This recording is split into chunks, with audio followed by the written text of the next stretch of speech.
My player spotlight coming up this top of the hour is a player that,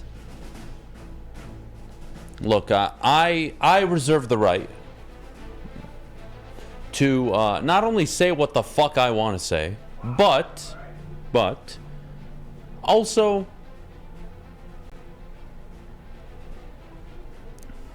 look out for the best interests of what I believe are for this team. And this team meaning the Detroit Lions. Calijah Kancey, if I may, is a very interesting name right now. He's an interesting name because the more you dig, the more you like, the more you watch, the more you love.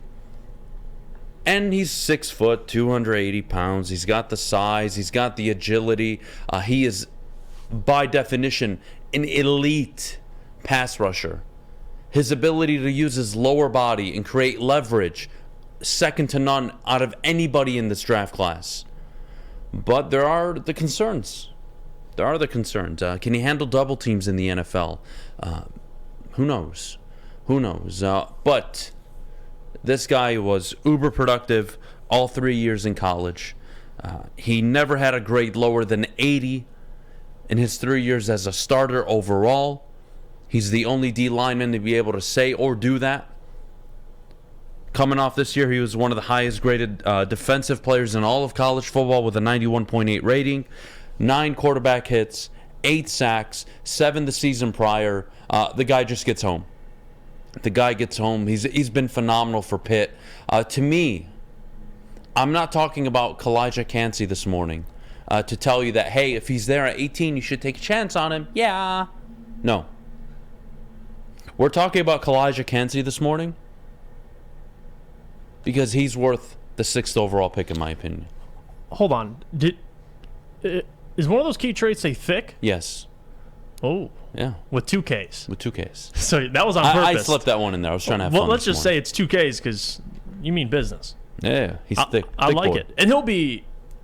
I haven't heard a lot of chatter probably, 2 months ago, but now as the draft's coming closer, you hear more about Kancey probably every day. He's sliding more and more, farther up draft boards. Again, I like to stick to my football philosophy. What do I believe a 6th overall pick, if I can't trade up or down, right? What would it cost me to trade up with Arizona? A lot.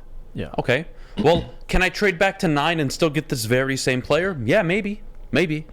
But if I can't trade back, and I have to debate between an interior lineman and a corner at 6, I'm taking a shot on this kid. Because this kid is a game wrecker.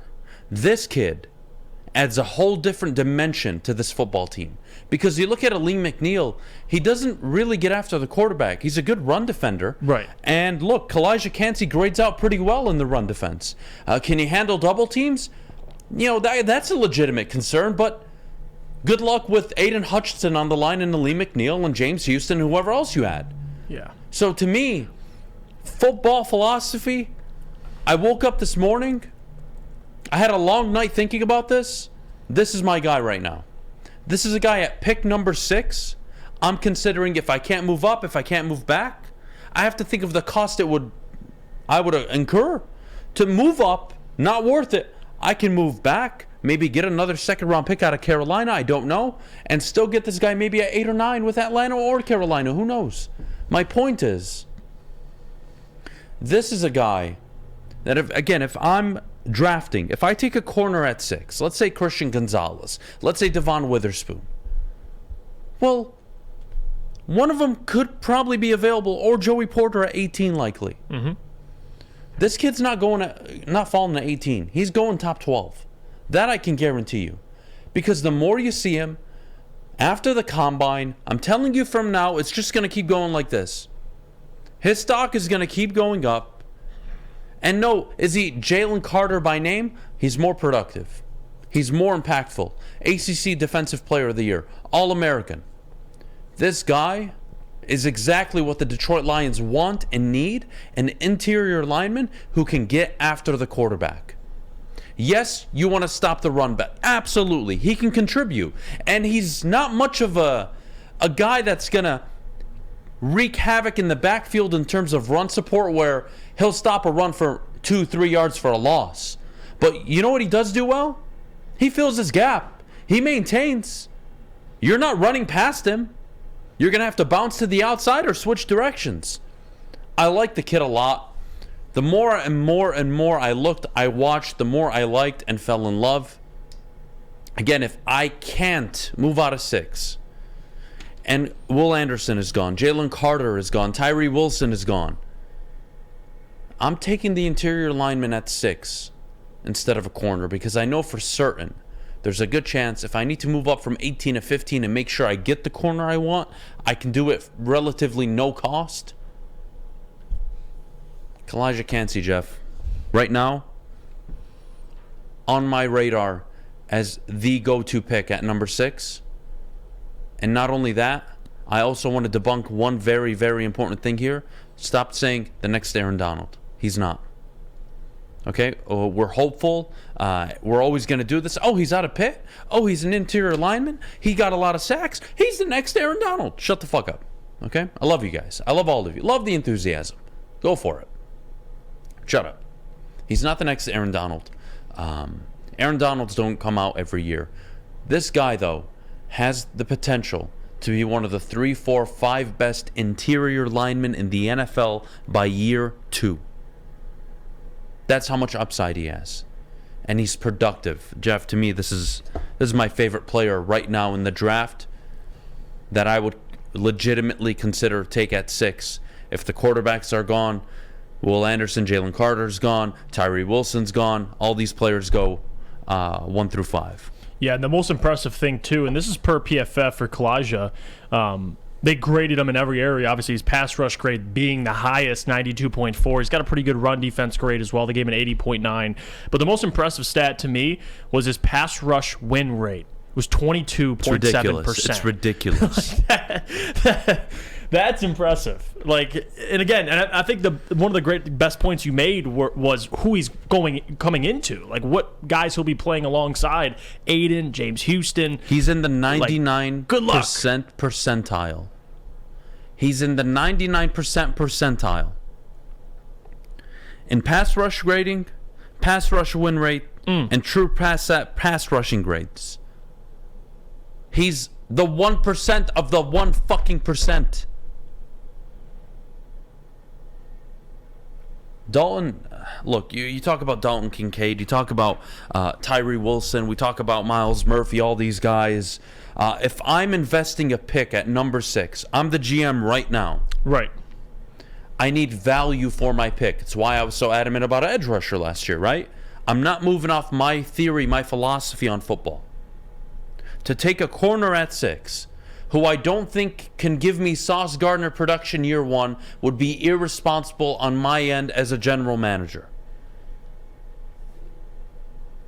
I know Jalen Carter's the hot name, but Calijah Kancey is everything and more you could want and ask for to fall in your lap at pick number 6. I know there's Brian Burries. I know there's Miles Murphy. The talk of all the corners. I get it. Detroit, to have an interior lineman be a threat to the quarterback is such an asset that I'm willing to pass on Witherspoon and Gonzalez and maybe end up with Porter at 18. Then draft a corner at 6 and really be unsure of what I'm getting at 18. Am I getting Brian Burries to fall? Cancey's he's not available at 18. It's not happening. I'm telling you guys now, he's a top 12 pick. He doesn't make it past 12 in this draft. He is exceptional. And when you start seeing him work out, you go to the combine, he's only going to shoot up and he may end up being a top 7 pick. Yeah. Projected. That I can guarantee you guys. To me, this is the guy right now. I know I did a mock of the Lions trading up. The responsible thing to do is stay put at 6 if you can't trade back and take this player. Yeah. And you know how important it is to get pressure from the interior. I mean, you look at the Super Bowl, Chris Jones, Javon Hargraves in the year he had for the Eagles. I mean, it's important. It's the one thing I think we can all agree the Lions are missing. We talk about corner, but getting pressure from a defensive tackle consistently is also what they're missing. Like you said, Lee McNeil, but he's not going to win 22.7% of his pass He's not rush. a pass rusher. No, he's not. He's a fat ass that does a hell of a job on the interior, stuffing the run. And he had a pretty good game against the Giants, but if you're expecting to get that every week from a you're not going to get that. So this is exactly what you'd be getting. This is probably my favorite player spotlight you've done so far, to be honest with you. Because Calijah, I hear more and more, and I'm glad you brought him up because I wanted to learn these things about him. And it's somebody I think closer to the draft, me and you were going to talk more about. I'm telling you right now, Jeff, he's going to end up being a top 8, top 7 projected pick. Yeah. And if the Lions can get him at 6 today, barring any setbacks or anything crazy happening. It's great value. To me, that is the home run pick of the draft if I can't get a Bryce Young, if I can't get a Jalen Carter. Yeah. That's just the reality. And you know what, Tyree Wilson, if he's available at 6, you're putting me in a tough spot. That's a hard decision for me to make. But I'm pretty sure I'm still leaning Kancey. Yeah. Because I get an interior pass rusher, and my defense becomes infinitely better day one. Mm-hmm. I love the kid. Mel Kiper just came out with a mock a couple 2 weeks ago and had him in his top 10. So did he? Yeah, he was high. So all right. So look, I'm not ahead of the game here. Then no, I'm not fucking Nostradamus. All I'm doing is watching. All right.